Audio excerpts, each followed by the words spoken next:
안녕하십니까. 저는 이번에 캡스톤 디자인 1조 1등화조의 팀장을 맡은 18학번 김성현이라고 합니다. 저희 조가 이번에 준비한 주제는 자격증 선배 인터뷰, 취업 선배 인터뷰를 준비했습니다. 부족하지만 재밌게 시청해주시면 감사하겠습니다.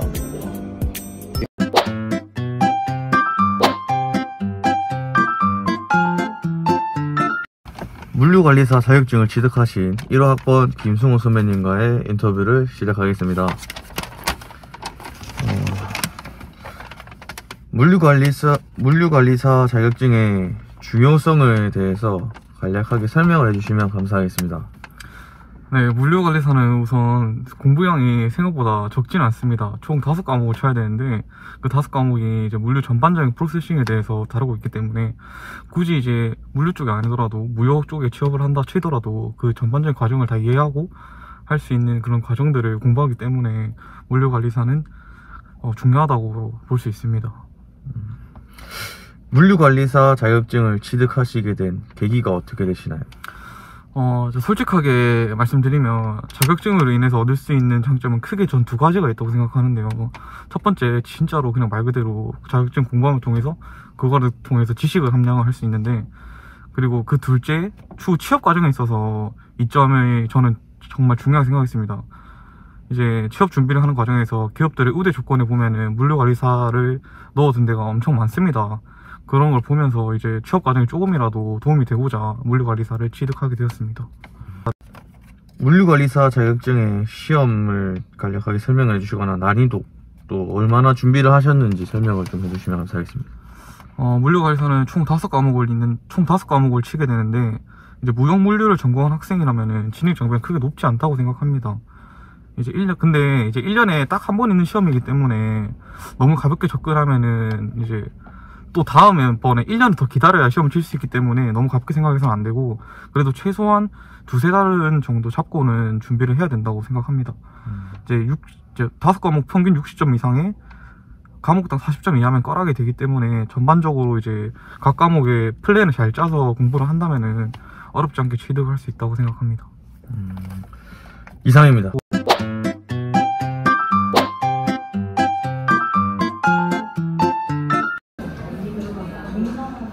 오픽 자격증 취득하신 1호학번 박기태 선배님과 인터뷰를 시작하겠습니다. 오픽을 공부하게 된 계기가 어떻게 되는지? 사실 이제 토익 공부를 하기 싫어서 토익고, 제가 이제 리스닝은 좀 자신이 있었는데 리딩은 약해서, 이제 그래머 문법이 약해서 이제 토익 성적이 안 나왔습니다. 그래서 이제 제가 자신 있는 회화를 한번 해보자 해서 도전하게 되었습니다. 혹시나 그러면 공부를 했던 방법이나 노하우가 있으면 설명해 주시면 감사합니다.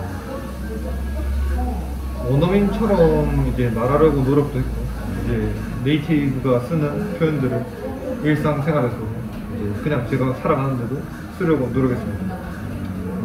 그러면서 유튜브에서도 참고하고 혼자서 계속 말하는 그런 연습을 했던 것 같아요. 그러면 얼마나 걸렸는지? 사실 제가 오픽 AA를 취득하는 데까지는 한 일주일 정도 공부했습니다. 근데 저는 이제 어릴 적에 독일에서 3년, 그리고 이제 대학 휴학을 하고 캐나다에서 반년 정도 인턴을 하면서 이제 외국인들과의 그런 회화가 자연스럽게 늘게 되었고, 사실 캐나다 갔다 와서는 IH 받았죠. 이제 2년 뒤에 계속 꾸준히 공부를 하면서 이번에는 AA를 취득하고.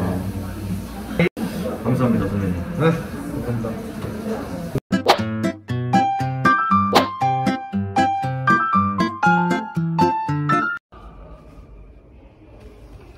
안녕하십니까. 저는 무역물류학과 19학번 안하람입니다.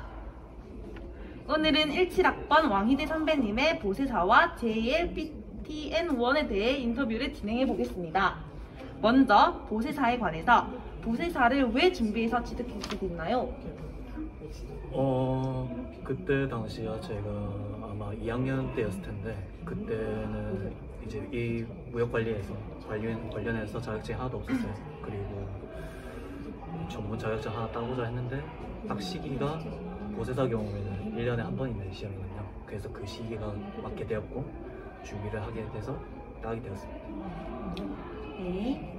두 번째로는 보세사 시험을 칠 때 알려주실 팁이나 노하우에 대해서 궁금합니다. 팁이라 노하우라고 하면은 일단 보세사 시험 자체가 좀 숫자 가지고 장난치는 경우가 많아요. 예를 들어 어떠한 법을 위반할 시 5년 이하의 징역을 3년 이하의 징역이라 하든가 아니면 5천만 원 이하의 벌금을 뭐 1,000만 원 이하의 벌금이라 하든가 그런 식으로 이제 장난치다 보니까 아무래도 시험 중에도 난이도가 좀 어려운 편에 속하거든요. 그래서 제가 생각하기에는 기출을 많이 보는 것도 일단은 제일 좋긴 한데 일단은 그 법의 내용이라 할까요? 정말 크거든요. 그래서 제 생각에는 딴 건 몰라도 보세사 경우에 같은 경우는 잘 인강을 하나 듣는 것도 많이 도움이 될 것 같고 그리고 개념을 전부 다 외우려 하지 말고 기출에 나와 있는 연도라든지 뭐 벌금의 크기라든지를 중점적으로 공부하면 될 것 같습니다. 네. 저희 언어 자격증 중에 일본 언어 자격증을 취득하셨더라고요. 그 중에 JLPTN1에 대해서 한번 어떤 시험인지 설명해 주실 수 있나요?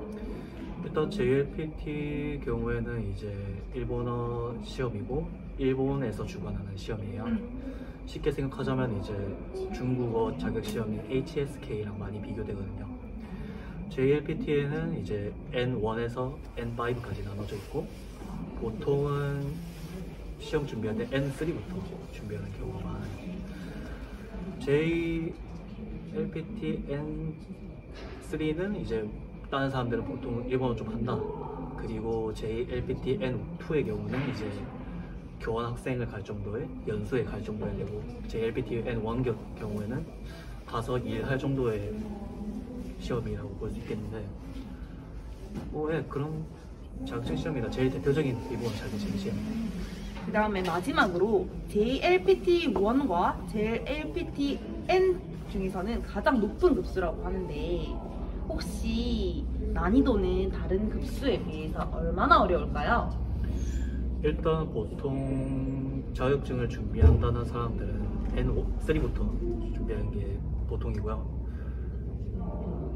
자격증의 난이도라고 하면은 이게 단순히 한자를 얼마나 외우느냐에 따라서 솔직히 급이 많이 나거든요. 솔직히 처음 공부하는 사람이 N1부터 준비하는 건 솔직히 시기상조고 N3부터 차근차근 N2에도 올라가는 게 맞는데 보통 N3에서 N2 올라가는 거는 뭐 공부를 꾸준히 한다면 금방 올라갈 수 있는데 N1 같은 경우는 좀 난이도가 좀 급격하게 상승해요. 그래서 거기서 좀 많이 떨어지는 사람들이 많고 하다 보니까 N1이라고 하면은 흔히 이제 비교되는 게 우리나라에서 치는 그 JPT라고 있거든요. 네네, 이제 그게 무슨 YBM에서 주관하는, 토이에서 주관하는 기관에서 하는 거거든요. 그것도 마찬가지로 이제 990점이 만점인데 보통 N1 자격증이랑 JPT 750 정도로 비교되고 합니다. 그래서 뭐 쉽다고는 말 못하겠어요. 솔직히 좀 어려운 시험이라고 생각합니다. 이때까지 저희 인터뷰에 참여해주신 17학번 왕희재 선배님 감사합니다.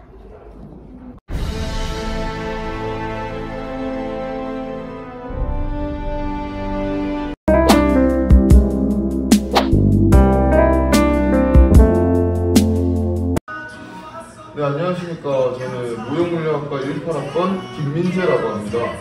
혹시 먼저 소개 한번 해주실 수 있으십니까? 네, 안녕하세요. 저는 국제무역물리학과 1호학번 졸업생 김태경입니다. V 한번 해주세요. 네, 먼저 영업 일을 하신다고 들었는데 정확히 어디 회사에서 일을 하시고 계신가요? 저는 하이트 진로 주류영업 사원으로 일하고 있습니다. 영업이라고 하셨는데 영업이라는 직무를 택해서 일하게 된 계기가 어떻게 되시는지 궁금합니다. 뚜렷하게 저는 영업이라는 거를 해보고 싶다라고만 생각했지 진짜 이제 하려고는 하진 않았었는데 좋은 계기가 있어서 그쪽에 일하고 계신 선배님한테 통해서 한번 경험해보는 게 어떠냐 그래서 한번 경험을 해보고 있는 중입니다. 좋은 답변 감사합니다. 다음으로는 영업이라는 직무를 하시면서 힘든 점은 어떤 것들이 있는지 궁금합니다. 일단 영업이라고 하면은 정말 다양한 사람들을 만나거든요.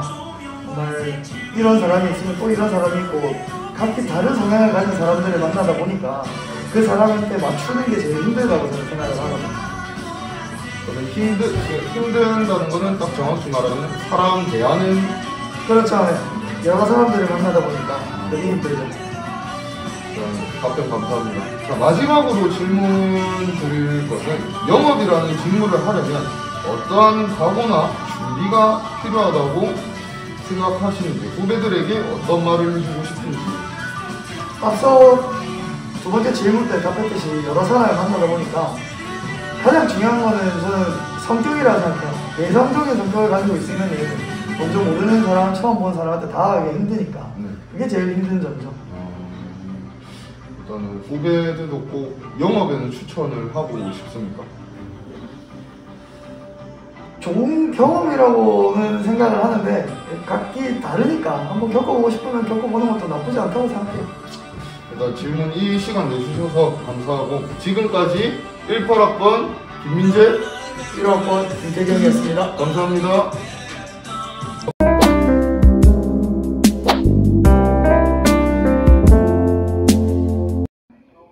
지금부터는 경남은행에 재직 중이신 하영주 선배님과 인터뷰를 진행해 보겠습니다.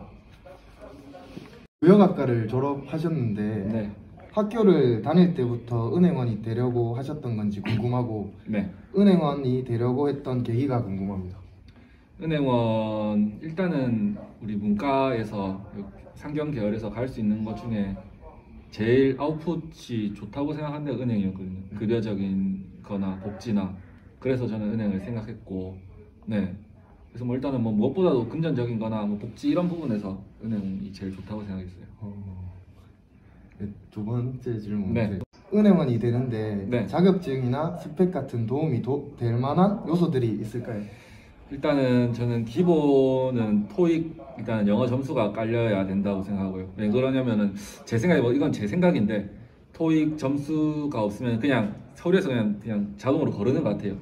그래서 토익은 있어야 될 것 같고, 그리고 자격증 하면 요즘 은행 간 친구들 다 기본적으로 딴 게 AFPK 이런 건 좀 기본적으로 있는 것 같고, 추가적으로 신용 분석사나 안 그러면 뭐 투자 자산 운용사 같은 그런 좀 전문 자격증이라는 게 좀 그런데 그 금융 자격증 쪽으로 준비하면은, 왜냐면 요즘 워낙 시험 필기 시험 같은 게 심화돼서 나오기 때문에 옛날처럼 그냥 일반 경제 가지고는 안 될 것 같고 이런 자격증을 좀 준비를 해놓으면 좋을 것 같아요.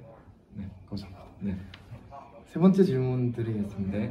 은행원을 하시면서 느끼는 장점과 네. 단점을 간결하게 말씀해 주시면 감사하겠습니다. 장점은 일단은 아까 말씀드렸다시피 급여나 뭐 복지 이런 부분에서는 참 정말 다른 데서 따라올 수가 없을 정도로 너무 만족스럽고요. 이제 단점이라 하면은 아무래도 일단 서비스직이니까 사람 만나고 해야 되니까 이상한 사람들도 많아요. 진짜 좋은 말 해주시고 막 고생했다 하고 막 용돈도 주신 뭐 이런 손님들도 있는데, 어떤 사람들은 뭐 쌍욕하고 이런 부분에서 이제 좀 그런 부분이 있죠. 그리고 일단 큰 돈을 만지고 하니까 이제 내가 실수하면은 금전적인 또 그게 생기니까 그런 부분이 좀 조심스럽고 조금 무서워해야 되는 부분인 것 같아요. 네. 너무 감사합니다. 네. 네, 마지막으로 은행원과 별개로 후배들에게 취업과 관련해서 도움이 될 만한 조언을 해주실 수 있을까요?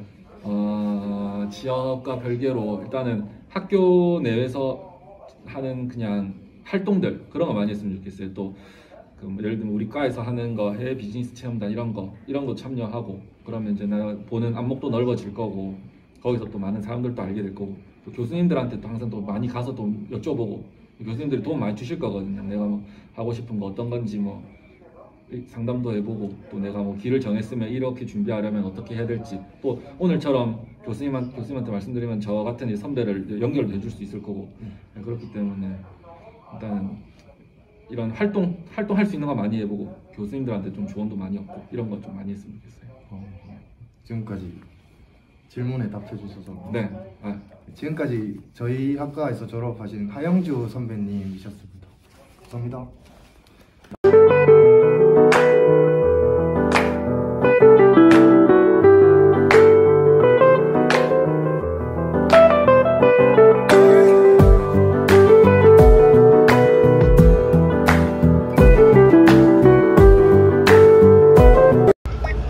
잘 보셨나요? 더 많은 정보를 알려드리지 못해서 죄송합니다. 다음에는 더 좋은 기회로 찾아뵙겠습니다. 감사합니다.